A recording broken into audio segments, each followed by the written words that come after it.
everybody! Welcome to the first episode of Behind the Scenario. Today, I am going to talk about Midnight Cowboy, released in 1969 and directed by John Schlesinger, starring Jon Voight and Dustin Hoffman as Joe Buck and Rizzo.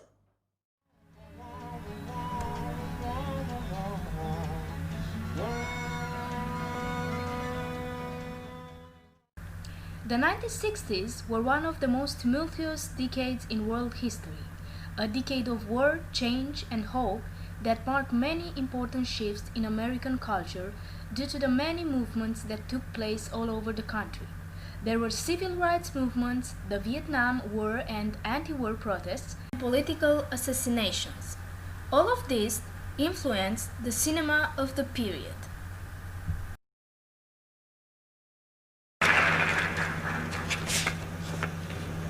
The winner is Midnight Cowboy.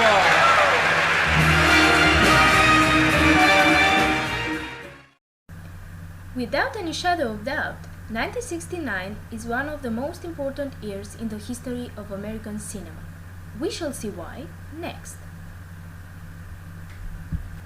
First of all, looking at American Film Institute Top 100 Greatest American Films of All Time, we can see that 4 movies from 1969 are in the top: Easy Rider, The Wild Bunch, Butch Cassidy and the Sundance Kid, and Midnight Cowboy.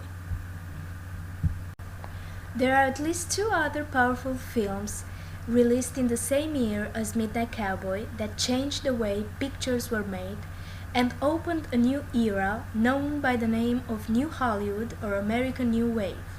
I am thinking about They Shot Horses, Don't They?, directed by Sidney Pollack, and Easy Rider, directed by Dennis Hopper. In New Hollywood films, the film director took a key authorial role rather than the studios as it used to be before.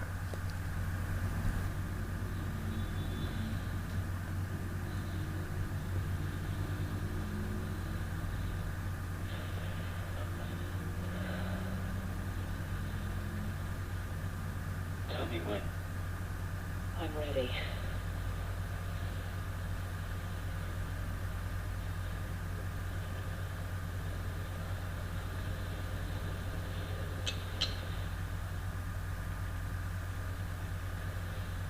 No. Now.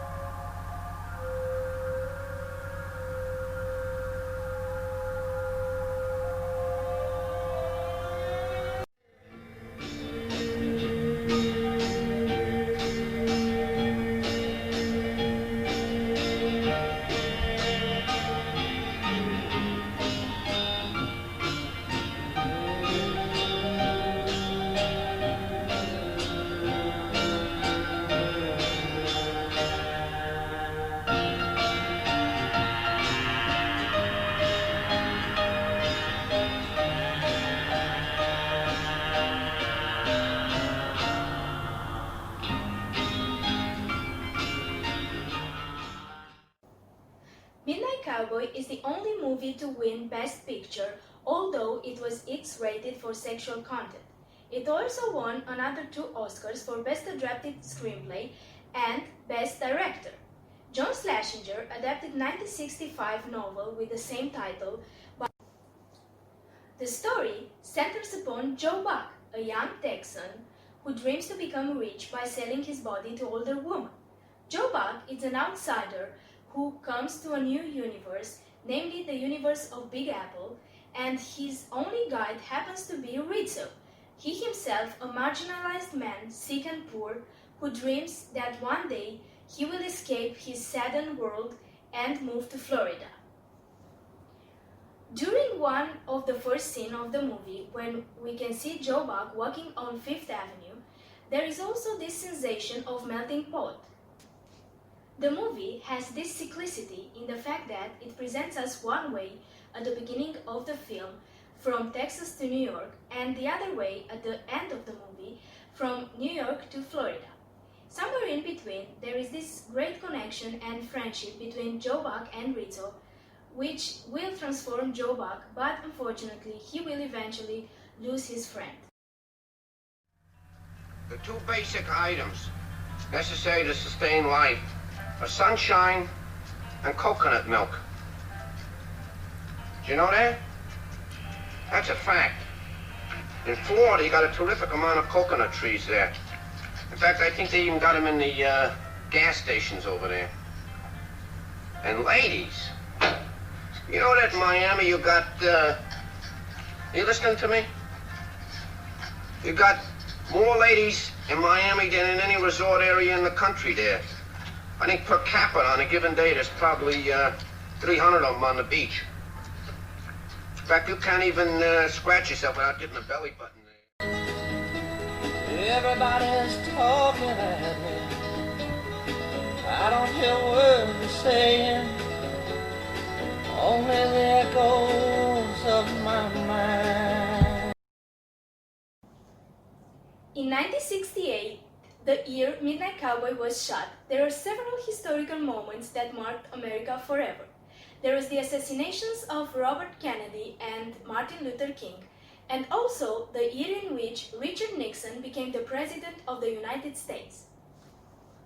Therefore, I shall start a discussion about the cinematic representation of New York City by taking into consideration the fact that Midnight Cowboy is a movie that documents a cultural moment through his narration. New York, as it can be seen in Midnight Cowboy, is clearly a city defeated by a strong tension between social classes, sexual mores, and values. The film offers a focused view over a city in decline, a city in the middle of an urban crisis. From the moment Joe enters the city and throughout his attempt to become a hustler, he is connected with both the underground world and the so-called capitalized world of the city. His experience as a character is that of a classical coming-to-the-city narration.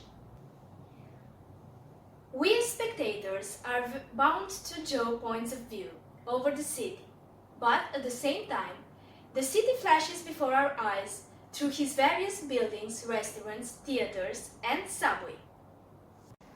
Midnight Cowboy engages the city, showing us various shots of East Village, Midtown, and Uptown, but most of all, a view of a crowded Times Square, probably the most accurate image ever shown in the movies of the period.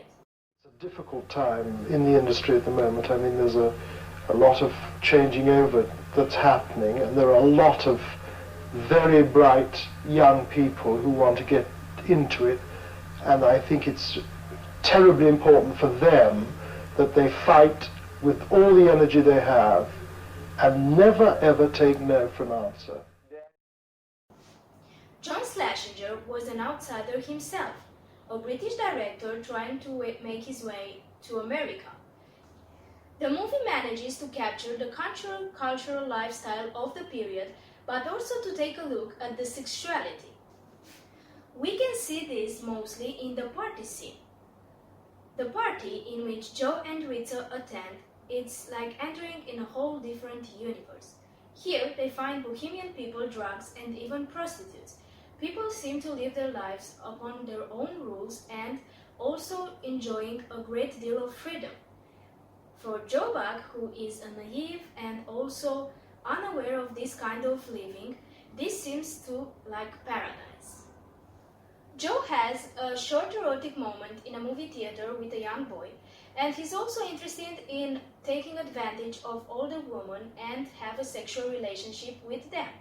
He will eventually, at the party, find a woman who he will like, and he will also have his great fortune, and this woman will pay him money for his services. Midnight Cowboy represents one of the most important movies of the period and also a key point into the transition from old Hollywood to new Hollywood.